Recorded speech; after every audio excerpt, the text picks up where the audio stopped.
আজকে মঞ্চে যারা আছেন যদি আমরা মুনাফিকি না করি, মঞ্চে যারা আছে যদি মুনাফিকি না করি, মুখের এবং কাজের কথা যদি একসাথে থাকেন, মুখের সাথে কাজের যদি মিল থাকেন, আমি এই লক্ষ জনতার সামনে কসম করে বলতে পারি আগামীতে ক্ষমতায় যাবে ইসলাম, ক্ষমতায় যাবে ইসলাম, কোনো সন্দেহ নাই।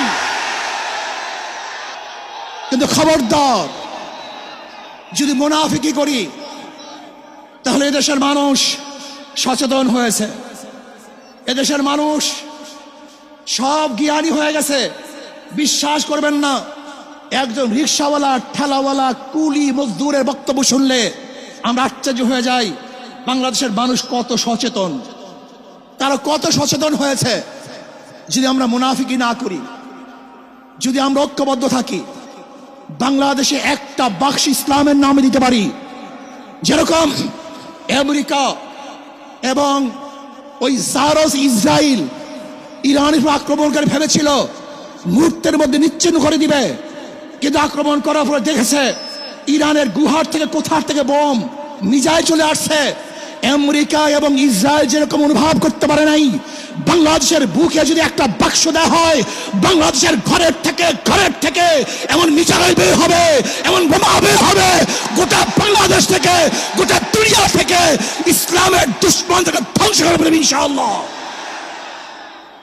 ঐক্য হন, মুনাফিকি করবেন না, একসাথ হন, ঐক্যবদ্ধ হন। এইটা আমার মেসেজ থাকবে।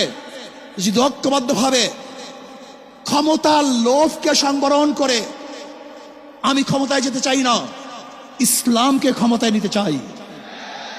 আমি ক্ষমতায় যাইতে চাই না, কোরআন ও সুন্নাহকে ক্ষমতায় নিতে চাই।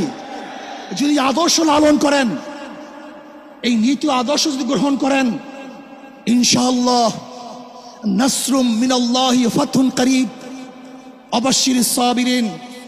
সেই দিন আসতেছে, আমি দেখতেছি, মনে হয় আমার চোখের সামনে আমি দেখতেছি ওই সংসদের মধ্যে কলেমার কথা হবে, কোরআন ও সুন্নাহর কথা হবে, লা ইলাহা ইল্লাল্লাহ উচ্চারিত হবে। গোটা বাংলাদেশের মানুষ শান্তিতে বসবাস করতে পারবে, জুলুম থাকবে না, অত্যাচার থাকবে না, অবিচার থাকবে না। প্রত্যেকটা মানুষের প্রাপ্তি তাদের ঘরে ঘরে পৌঁছানো হবে। আজকে আমার মা বোনেরা মনে করছে ইসলাম ক্ষমতায় আসলে আমাদের অবস্থাটা কি হবে। ইসলাম ক্ষমতায় আসলে প্রত্যেকটা মা বোনের ন্যায্য অধিকারকে প্রতিষ্ঠিত করা হবে। ইসলাম ক্ষমতায় আসলে আগামী 5-10 বছরের মধ্যে সমস্ত গরিবরা দরিদ্র সীমার উপরে চলে যাবে। ইসলাম ক্ষমতায় আসলে 28 লক্ষ কোটি টাকা বিদেশে পাচার হবে না, দুর্নীতি থাকবে না, জুলুম থাকবে না, অত্যাচার থাকবে না, নির্বিচার কোনো মানুষ আর খুন হবে না, গুম হবে না। ইসলাম ক্ষমতায় আসলে শ্রমিকদেরকে তাদের অধিকার আদায়ের জন্য রাস্তায় নামার কোনো প্রয়োজন হবে না।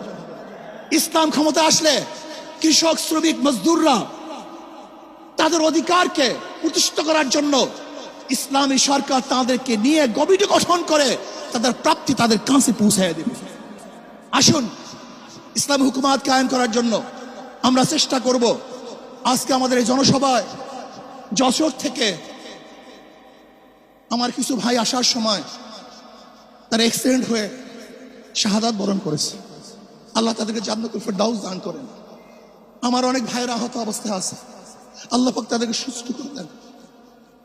আসুন আজকে জনসমুদ্রে আমরা আসছি, আমাদের টাকা নাই, পয়সা নাই, নিজের পয়সা দিয়ে এসছি, নিজের খানা খেয়েছি। এই জাতিকে, এই দলকে, এই কাফেলাকে গোটা দুনিয়ার কোনো প্রশক্তি পরাজয় করতে পারবে না, থামিয়ে রাখতে পারবে না। অবশ্যই ইনশাআল্লাহ আমরা বিজয় হব। আল্লাহ আমাকে এবং সবাইকে ইসলাম হুকুমাত কায়েম করার তৌফিক দান করেন। আমা আলাইনা ইল্লাল বালাগ। আসসালামু আলাইকুম ওয়া রাহমাতুল্লাহ।